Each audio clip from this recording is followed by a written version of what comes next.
প্রথম ওই post card, তারপর ওই মাতাল সাহেব, এই দুটোতেই প্রমাণ হয়ে যায় আমি মিথ্যাবাদী নই। এই তোমার বকবকানি বন্ধ করো। ওরা আমাকে সব সত্যি কথা বলে দিয়েছে।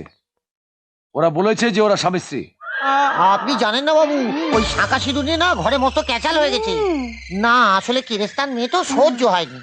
কারণ সাধন ভজন নিয়ে আমার কোনো মাথা ব্যথা নেই, মানুষটা সাচ্চা হলেই হলো। ওরা সাচ্চা নয় কর্তামশাই, বল না পুরো ব্যাপারটা। হ্যাঁ আসলে না কর্তামশাই, না মানে বলছি আমার মনিবের সঙ্গে না দিদিমণির বিয়েও হয়নি ইয়েও হয়নি। আসলে বাইরে ভাব দেখায় ওই স্বামী স্ত্রীর সম্পর্ক, কিন্তু ভেতরে সম্পর্ক একেবারে দা কুমড়োর। মানে কোনো সোহাগও নেই, কোনো পীড়িতও নেই। হ্যাঁ তুমি কি করে জানলে? হে, তুই কি অন্তর্যামী? তোকে তো আমি চোরের জাসু বলেই জানি। হ্যাঁ গো, ওকে এক্ষুনি বিদায় করো। হ্যাঁ হ্যাঁ, আমি ওদের জন্য অন্য কাজের লোক দেখে দেবো। যা বলতেছে বলতে দাও না। বল কি করে বুঝলি? ওই গিন্নিমা বাচ্চা হওয়ার জন্য তাবিজ দিয়েছিলেন, সে নিয়ে ঘরে একেবারে আগুন জ্বলে গেছে। আবার মিথ্যে কথা? মিথ্যে কথা নয়, এ তো লজ্জার কথা। কি লজ্জা কি লজ্জা, এই লজ্জা আমি কোথায় রাখ।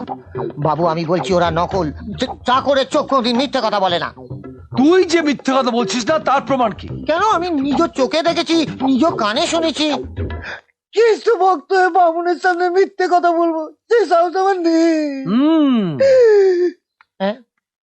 ঘটবার সিং, হুজুর, এ বেটা যার নুন খেয়েছে তার গোপন কথা ফাঁস করে বেইমানি করেছে।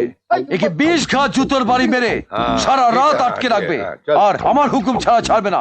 যাও। এই, এটা কি হলো? সত্যি কথা বলা জুতোর বাড়ি? হ্যাঁ বাবু গো, বাবু বিশ্বাস করুন বাবু, আমি মিথ্যে কথা বলিনি। ওরে বাবা বাবু, এই জুতোর বাড়ি খেলে বড্ড লাগবে আমি জানি। ও বাবু আমি মিথ্যে কথা বলিনি বাবু। এই নিয়ে চল তো আমার পুটলি গেছে, আমি আর থাকবো না এখানে, আমি থাকবো না। এই তোকে দেখে নেবো সালা। খরবার তো 3 বয় দিবি, খরবার হয় ছেড়ে লেগে যাবে, খরবার লেগে যাবে। খরবার তোকে বলে দিচ্ছি, খরবার নেপালি গাঁজা খাবো। খরবার খরবার আমার ছেড়ে দে বাবা, খরবার পড়ে যাবো।